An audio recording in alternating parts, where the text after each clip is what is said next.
BSc second year के fourth semester mathematics के एक और लेक्चर में आप सभी प्यारे बच्चों का स्वागत करता हूं। मैं हूं आपका भैया ऋषभ सिंह और आप सभी देख रहे हैं आपका अपना यूट्यूब चैनल ऋषि यस क्लासेस। और आज के इस वीडियो में हम बात करने वाले हैं जो हमारा पेपर है डिफरेंशियल इक्वेशंस एंड मैकेनिक्स, उसका जो यूनिट 4 है जिसमें हम सेकेंड एंड हायर ऑर्डर के पार्शियल डिफरेंशियल इक्वेशंस के बारे में पढ़ते हैं, उसी के ही एक और टॉपिक का हम लेक्चर लेकर आ चुके हैं। और इस लेक्चर में हम बात करने वाले हैं कि homogeneous linear partial differential equations क्या होते हैं। हमारे इस सिलेबस के अंतर्गत दो चीज़ों पर बात करना है। पहला हमें समझना है कि homogeneous linear partial differential equations क्या होते हैं, और दूसरा हमें समझना है कि non homogeneous partial differential equations क्या होते हैं। तो हमें सबसे पहले ये समझना होगा कि हम इन इक्वेशंस को कैसे पहचान पाएंगे। अगर हमारे क्वेश्चंस दिए जाएंगे तो उन्हें हम कैसे पहचान पाएंगे कि ये वाला होमोजेनियस है, ये नॉन होमोजेनियस है। इस पर हम पहले बात कर लेते हैं, ठीक है। फिर इसके हम सोल्यूशन के प्रोसीजर पर भी बात करने वाले हैं। तो चलिए पहले हम बात करते हैं कि हमारे पास homogeneous linear partial differential equation दिया गया है, तो इसको हम कैसे पहचान सकते हैं। तो देखो, सिंपल सा लॉजिक पकड़ना, बहुत ही ज़्यादा कॉम्प्लेक्स नहीं है।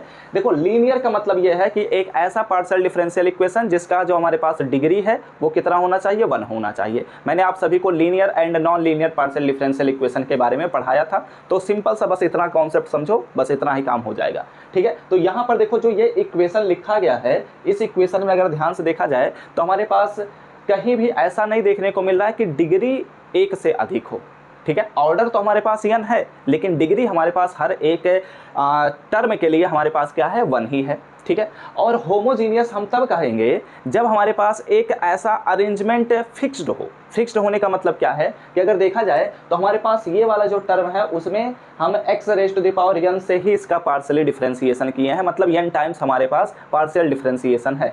और हर एक टर्म में अगर देखा जाए तो हमारे पास ओवरऑल अल्टीमेटली हमारे पास देखा जाए तो हर बार हमारे पास nth पार्शियल डिफरेंशियल इक्वेशन ही है, nth ऑर्डर का हमारे पास पार्शियल डेरिवेटिव ही है हर एक टर्म में, ठीक है। तो इस प्रकार के ही हम इक्वेशन को कहते हैं होमोजीनियस पार्शियल डिफरेंशियल इक्वेशन। बस एक खास कंडीशन और बच गया है, और वो कंडीशन ये है कि हमारे पास जो राइट हैंड साइड में लिखा गया टर्म होगा, ठीक है। जैसे कि हमने यहाँ पर डायरेक्ट ही लिख दिया कि हमारे पास यह फंक्शन होना चाहिए x और y का, और x और y क्या होते हैं, हमारे पास इंडिपेंडेंट वेरिएबल्स होते हैं, जैसा कि मैं आप सभी को ऑलरेडी बताया भी हूँ। तो इस सिचुएशन में हम कह सकते हैं कि ये जो हमारे पास इक्वेशन है, या हमारे पास partial homogeneous linear partial differential equation है, ठीक है।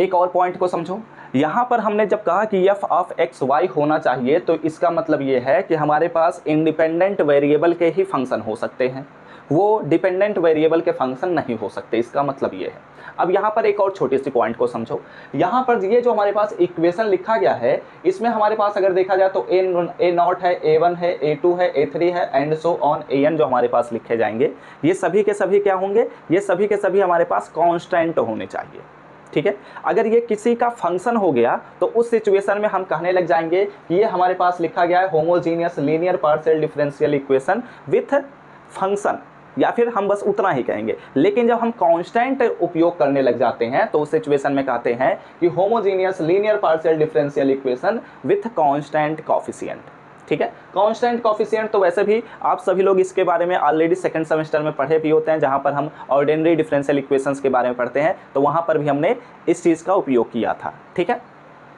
तो ये आप सभी के सामने है, आप लोग पहचानना सीख गए कि ऐसे कोई भी इक्वेशन को हम कहते हैं कि यहाँ पर अगर हमारे पास a0 a1 a2 and so on जो हमारे पास लिखे गए हैं, ये सभी के सभी कांस्टेंट होने चाहिए, तब हम कहेंगे। और साथ ही साथ ये पॉइंट ध्यान में रखिएगा, तब इस सिचुएशन में हम कहेंगे कि ये हमारे पास homogeneous partial linear partial differential equation है ऑफ nth ऑर्डर का, क्योंकि यहाँ पर nth ऑर्डर है विथ कांस्टेंट कोएफिशिएंट, ठीक है। अब एक चीज़ और सुन लेना, यहाँ पर मैं एक छोटा सा कंट्राडिक्शन बात कर लेता हूँ। अगर ऐसे लिखा गया है तो हम कहेंगे कि होमोजीनियस, अगर ऐसे लिख दिया जाए, इसी चीज़ को ध्यान से सुनना।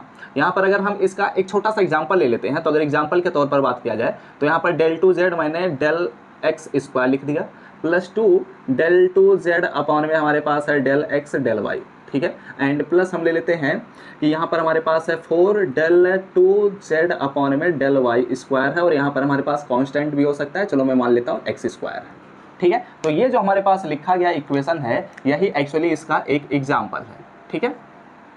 लेकिन अगर इसी के जहाँ पर हम ऐसे लिख देते हैं, कैसे लिख देते हैं, यहाँ पर सपोज कर लीजिए कि हमने कुछ ऐसा लिख दिया कि हमारे पास है डेल टू जेड अपॉन में डेल एक्स स्क्वायर, प्लस हमारे पास है 2 डेल टू जेड अपॉन में del x del y, and plus 4 del two Z upon में del y square and plus हमने लिख दिया कि यहाँ पर डेल जेड अपॉन में del x and plus 2 is equal to 0 लिख दिया मैंने।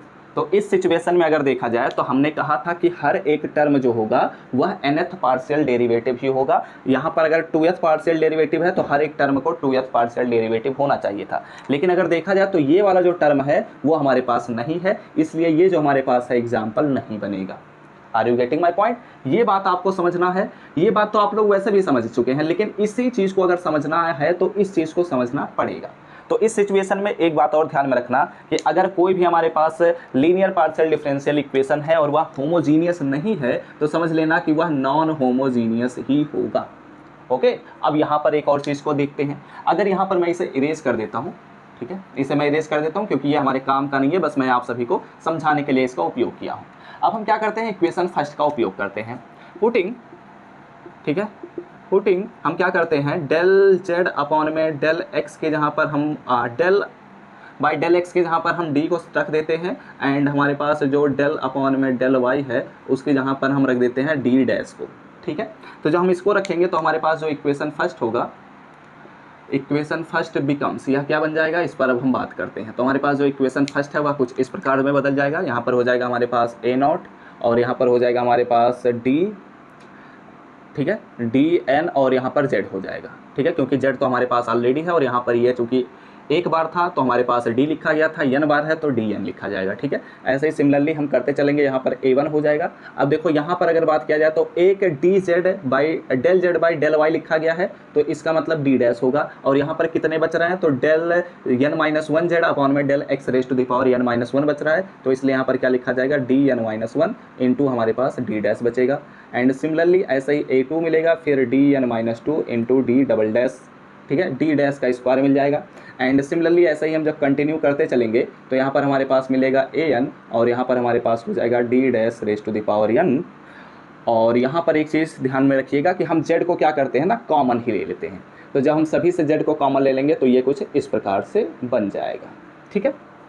Are you getting my point? बहुत ही आसान सी चीज़ है, मैंने बताया, आप लोग समझ गए होंगे।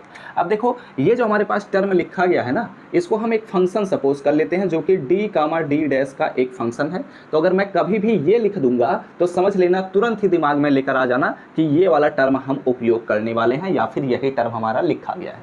और चूंकि हमारे पास जेड लिखा गया तो जेड लिख दीजिए और ये हमारे पास एक्स कामा वाई तो रहेगा ही रहेगा, ठीक है।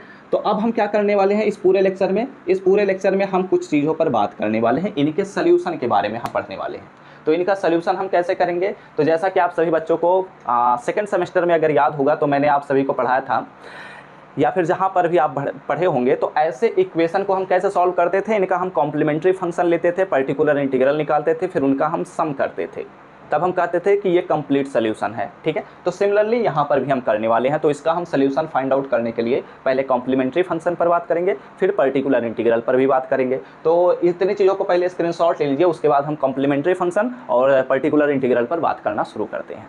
तो चलिए अब इसके सोल्यूशन पर हम बात करते हैं। तो सोल्यूशन में मैंने बताया आप सभी को कि कॉम्प्लीमेंट्री फंक्शन और पर्टिकुलर इंटीग्रल दोनों पर हमें बात करना है। तो हम कॉम्प्लीमेंट्री फंक्शन कब निकालते हैं, जब हम उसके राइट हैंड साइड को क्या कर देते हैं, जीरो कर देते हैं, ठीक है। तो इसलिए मैंने लिख दिया the complementary function is the complete solution of this, ठीक है। ये जो हमारे पास लिखा गया है इसमें हमने क्या किया, ये हमारे पास इक्वेशन था, इसका हमने राइट हैंड साइड जीरो के बराबर जब सब्स्टिट्यूट किया तो ये जो हमारे पास इक्वेशन बनेगा, इसी का ही सोल्यूशन जो भी हम निकालेंगे वही हमारा उस दिए गए इक्वेशन का क्या बनेगा, कंप्लीट कॉम्प्लीमेंट्री फंक्शन बनेगा, ठीक है। अब यहाँ पर एक बात और ध्यान रखिएगा, जब हम कॉम्प्लीमेंट्री फंक्शन बनाते हैं तो इट, यहाँ पर मैं लिख देता हूँ, it has n arbitrary functions, ठीक है।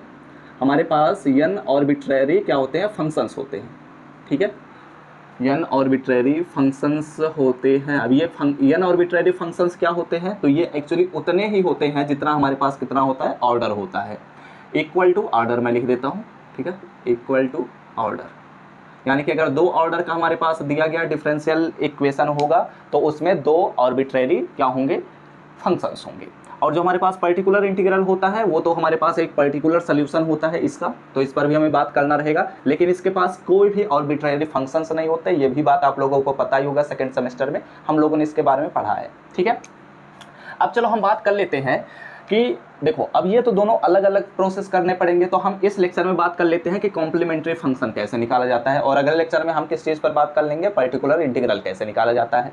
तो यहाँ पर मैं लिख देता हूँ कि रूल्स टू डिटरमाइन, या फिर लिख देता हूँ rules to find complementary function of, ठीक है, ऐसे ही लिख लेते हैं, बस इतना ही छोटा सा, क्योंकि लिखने में कोई बुद्धिमानी नहीं है, ठीक है।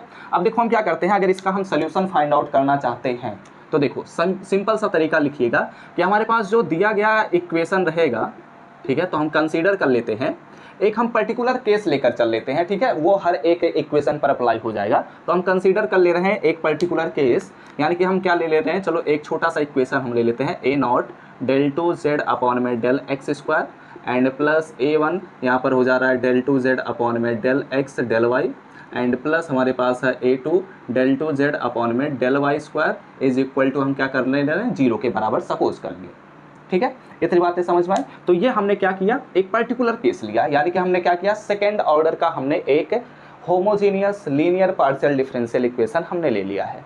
ओके, अब देखिए यहाँ पर हम क्या करते हैं, जब हमने ये सपोज कर लिया, वैसे ये nth ऑर्डर पर भी अप्लाई होगा और सेकेंड ऑर्डर पर भी अप्लाई होगा, इस बात का खास ध्यान में रखना है। तो इसको ऐसे भी लिखा जा सकता है, ये हमारे पास बन गया f of d comma d dash into Z is equal to क्या हो जाएगा, 0 हो जाएगा, ठीक।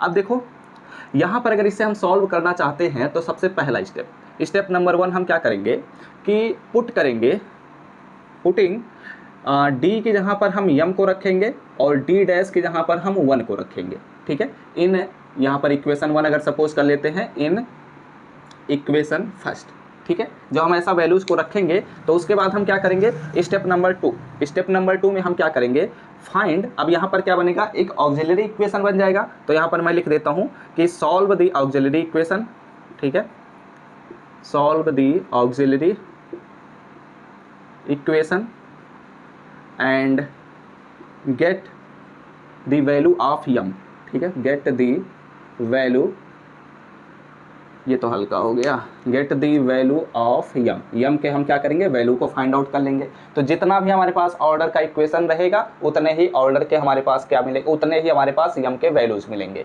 ठीक है। तो ये हमारे पास हुआ। फिर उसके बाद तीसरे स्टेप में हम क्या करेंगे कि अगर इफ़, ध्यान से सुनना, इफ़ यम1 सपोज कर लेते हैं कि if m one and m two are real and distinct, ठीक है, अगर रियल और डिस्टिंक्ट दोनों हैं, मतलब वास्तविक संख्याएं हैं और अलग अलग संख्याएं हैं, तो उस सिचुएशन में जो हमारे पास कॉम्प्लीमेंट्री फंक्शन बनेगा वो हमारे पास बनेगा f1, कई बुकों में φ1 भी लिखा जाता है, f1 y plus m1 x बनेगा, एंड प्लस हमारे पास f2 y plus m2 x हमारे पास बनेगा, ठीक है। अब ध्यान से सुनना, अगर यहाँ पर हम सेकेंड ऑर्डर का लिए थे तब तो हमारे पास यम के 2 ही वैल्यूज मिलेंगे, तो इस सिचुएशन में हम इन दोनों पर बात कर सकते हैं। लेकिन अगर हम 3 ऑर्डर के लेते हैं, 10 ऑर्डर के लेते हैं, तो यम के हमारे पास 3 वैल्यूज मिलेंगे, 10 वैल्यूज मिलेंगे, जितने ऑर्डर का हमारे पास इक्वेशन रहेगा। तो उस सिचुएशन में हम सिमिलरली ऐसे ही बढ़ाते चले जाएंगे, ठीक है। अगर हमारे पास 3 मिला होता तो हम क्या करते, plus f3 y plus m3 x लिखते, तो यानी कि एक टर्म और बन जाता। तो ये हमारे पास एक केस हो गया। दूसरे कोई केस पर बात कर लेते हैं, ये हमारे पास है केस, ठीक है, ये हमारे पास स्टेप नंबर 2 के अंतर्गत ही समझ लो कि बात कर रहे हैं। अब अगर हम केस नंबर 2 को लेते हैं तो केस 2 में हमारे पास क्या आएगा कि इफ़, ठीक है, m1 and m2 are equal and real, ठीक है, इक्वल एंड रियल, क्या मैंने कहा कि अगर ये इक्वल हो और रियल हो तब इस सिचुएशन में क्या होगा, तब हमारे पास जो कॉम्प्लीमेंट्री फंक्शन होगा वो हमारे पास बन जाएगा f1 y plus m1 x,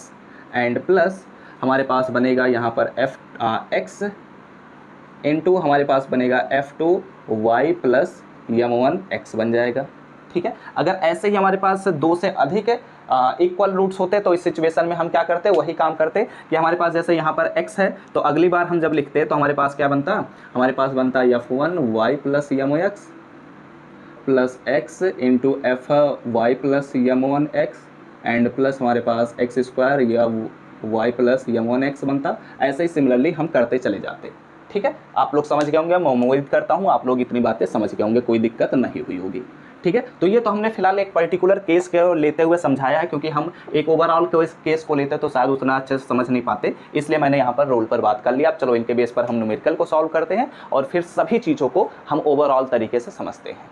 अब चलिए इस लेक्चर में अपने कॉन्सेप्ट के बेस पर एक न्यूमेरिकल को भी हम डिस्कस कर लेते हैं। इस लेक्चर में हम एक ही न्यूमेरिकल को लेने वाले हैं और अगले लेक्चर्स में हम और भी बहुत सारे न्यूमेरिकल्स को डिस्कस करेंगे। तो चलिए देखते हैं कि हमारे पास क्या क्वेश्चन दिया गया है, कैसे इसको हम सॉल्व करते हैं। आप सभी के एग्जाम में ऐसे ही बोला जाएगा कि सॉल्व करिए दिस इक्वेशन, ठीक है। काफ़ी इंपॉर्टेंट क्वेश्चन है ये क्वेश्चन कई बार पूछा भी गया है, तो इसलिए मैंने इसी क्वेश्चन को लेकर आया है, ठीक है। तो ये जो हमारे पास इक्वेशन लिखा गया है, तो सबसे पहले तो ये हमें पहचानना होगा कि ये हमारे पास कौन सा इक्वेशन है, कैसे हम इसको सॉल्व कर सकते हैं। तो हमारे पास दिया क्या गया है, पहले इसको नोट डाउन कर लीजिए।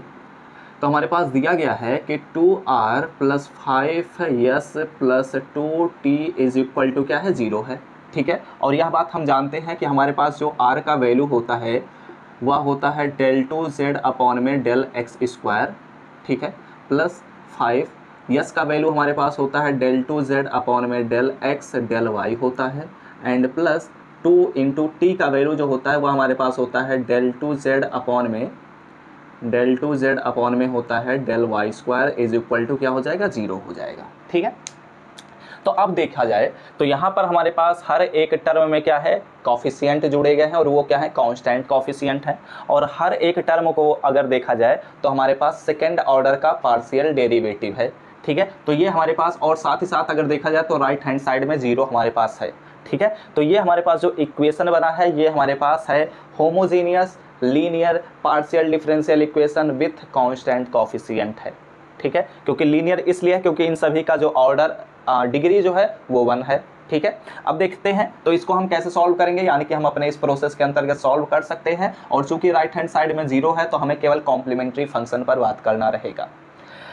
इतनी बातें अगर आप समझ चुके हैं तो अब इसको क्या करते हैं, दूसरे फॉर्म में लिख लेते हैं। और इसको हम क्या लिख सकते हैं, 2d, ठीक है, d² लिख देते हैं, 2d² प्लस हमारे पास हो जाएगा 5d × d' हो जाएगा, प्लस 2 × d' का होल स्क्वायर लिख देंगे, इंटू z = 0 हो जाएगा, ठीक है। तो अब जब हम पहचान चुके हैं तो चाहो तो एक लाइन लिख भी सकते हो, this equation is a homogeneous linear partial differential equation, ठीक है। Then the step of the solution is, ठीक है। तो यहाँ पर मैं अगला स्टेप लिखूंगा, द ऑक्सिलरी इक्वेशन इज, ठीक है। तो हमारे पास जो ऑक्सिलरी इक्वेशन होगा वो क्या होगा, द ऑक्सिलरी इक्वेशन इज, हमारे पास ऑक्सिलरी इक्वेशन क्या बनेगा, d की जहाँ पर हमें m को रखना है, d' की जहाँ पर 1 को रखना है। तो यहाँ पर हमारे पास ऑक्सिलरी इक्वेशन बनेगा 2m² प्लस 5m और d' के जहाँ पर 1 रखूँगा तो हो जाएगा 5m, एंड प्लस यहाँ पर हमारे पास मिलेगा 2 = क्या हो जाएगा, 0 हो जाएगा, ठीक है। अब इसको हम क्या करेंगे, सिंप्लीफाई करेंगे, m के वैल्यूज़ को फाइंड आउट करेंगे। तो अगर इसको सिंप्लीफाई करते हैं तो यहाँ पर क्या किया जा सकता है, चलो सीधा 4 ही लगाते हैं, m = -5 हो जाएगा, and plus minus under root क्या हो जाएगा, b² यानी कि 25 हो जाएगा, एंड -4ac, तो 4 दूना 8, 2 10 हो जाएगा, ठीक है। ये तो होगा, नहीं मल्टीप्लाई करना है ना, 4ac, ठीक है। तो 4 दूना 8 और दूनी 16 हो जाएगा, ठीक है। और अपॉन में क्या मिलेगा, 2a, तो 2a मतलब क्या हो जाएगा, 2 × 2 यानी कि हमारे पास हो जाएगा 4, ठीक है। ये सभी चीज़ें आप लोग वैसे भी जानते हैं, 2 घात समीकरण करना तो 6 वाले बच्चे भी जान चुके हैं आजकल। तो -5 मिल जाएगा, प्लस माइनस यहाँ पर मिलेगा √9, ये तो मिलेगा, हाँ 16 9 25, ठीक है। तो यहाँ पर अपॉन में 4 हो जाएगा, इसको सिंप्लीफाई करते हैं, -5 हो जाएगा, एंड प्लस -3 हो जाएगा, अपॉन में 4 हो जाएगा। इसको ऐसे भी लिखा जा सकता है -5 + 3 अपॉन में 4, या फिर इसी को ऐसा लिखा जा सकता है, माइनस इधर को यूज कर लिया जाएगा, ठीक है। यहाँ पर लिख देता हूँ, इसी को ऐसे लिखा जा सकता है -5 + 3 अपॉन में 4, या फिर -5 - 3 अपॉन में 4 लिखा जा सकता है। सिंप्लीफाई करते हैं तो 5 में से अगर 3 को घटाएंगे तो -2 बचेगा, 2/4 हो जाएगा, और यहाँ पर क्या मिलेगा, -8/4 हो जाएगा। ओवरऑल वैल्यू हमारे पास m के 2 वैल्यूज़ मिल रहे हैं, पहला हमारे पास मिल रहा है -1/2 और दूसरा हमारे पास मिल रहा है -2, ठीक है। तो अगर देखा जाए तो -1/2 और -2 जो हमारे पास हैं ये दोनों ही रियल वैल्यूज़ हैं और डिस्टिंक्ट वैल्यूज़ हैं। एक बात और मैं बता देता हूँ, आप सभी के सिलेबस में बुक में नहीं दिया गया था, इसलिए मैं नहीं बताया हूँ। अदरवाइज यहाँ पर इमेजिनरी वैल्यूज़ भी होते हैं। कई बार इक्वेशंस को आप सॉल्व करेंगे तो इमेजिनरी वैल्यूज़ मिलेंगे। तो अगर इमेजिनरी वैल्यूज़ किसी इक्वेशन में मुझे देखने को मिलता है तो वहाँ पर मैं बता दूंगा। अदरवाइज हम इसी प्रोसेस की सहायता से उसको भी सॉल्व करते हैं, कोई नई बात नहीं है, ठीक है। इमेजिनरी वैल्यूज़ को हम m1 और m2 की जहाँ पर रखते चले जाते हैं। ओके, आइए बात करते हैं अगले स्टेप पर। यहाँ पर हमने इतना सॉल्व किया है तो अब हम अपने लास्ट लाइन पर पहुँच चुके हैं। हियर यहाँ पर अगर देखा जाए तो हमारे पास जो m1 है एंड m2 है, ठीक है। और अगर यहाँ पर एक और चीज़ मैं लिख देता हूँ, यहाँ पर m1 का जो वैल्यू हम सपोज कर लेते हैं वो हम सपोज कर लेते हैं कि -1/2 है, एंड जो हमारे पास m2 है वो कितना है, हमारे पास -2 है। और क्या है, रियल है एंड क्या है, डिस्टिंक्ट है, ठीक है। यानी कि वास्तविक संख्या भी है और भिन्न मतलब अलग अलग संख्याएं भी हैं, ठीक है। तो इस सिचुएशन में हम क्या कहेंगे, दी कंप्लीट सोल्यूशन यहाँ पर बात करना पड़ जाएगा। लेकिन अगर हम राइट हैंड साइड में कुछ रखते तो उस सिचुएशन में हमारे पास कॉम्प्लीमेंट्री फंक्शन होता। तो इसलिए मैं फिलहाल यहाँ पर लिख देता हूँ दी कंप्लीट सोल्यूशन, ठीक है, दी कंप्लीट सोल्यूशन। तो कंप्लीट सोल्यूशन हमारे पास क्या मिलेगा, हमारे पास मिलेगा z is equal to f1 और यहाँ पर हो जाएगा y प्लस m1। तो m1 का वैल्यू हमारे पास है -1/2 into x and plus f2 y और m2x। तो m2x मतलब हो जाएगा -2 इंटू x हो जाएगा। कई बुकों में आप देखेंगे तो इसी को ऐसे लिखा जाता है 5(1) y -1/2 x and plus 5(2) and y -2x हो जाता, ठीक है। कई बुकों में इसी को और भी तरीके से लिखा जाता है, ऐसे भी लिख दिया जाता है 5(y -1/2 into x and plus psi और यहाँ पर y -2x लिख दिया जाएगा, ठीक है। तो ये लिखने के तरीके हैं, फंक्शन को नोटेट करने के अलग अलग तरीके हैं। तो फिलहाल बात तो एक ही होगी, चाहे हम फंक्शन को किसी भी प्रकार से लिखें, चाहे हम इस हाथ से कान को पकड़ें, चाहे इस हाथ से कान को पकड़ें, बात एक ही होती है, ठीक है। तो ये हमारे पास इसका सोल्यूशन हुआ और ऐसे ही आप सभी को बहुत सारे क्वेश्चंस को अगले लेक्चर में मैं कराने वाला हूँ, ठीक है। तो उम्मीद करता हूँ आप सभी को समझ में आया होगा। बहुत ही आसान सा है, कुछ कठिन तो था नहीं। आप लोग क्या करिए, इसका स्क्रीनशॉट ले लीजिए। हमने अपने एक न्यूमेरिकल को डिस्कस कर लिया, ठीक है।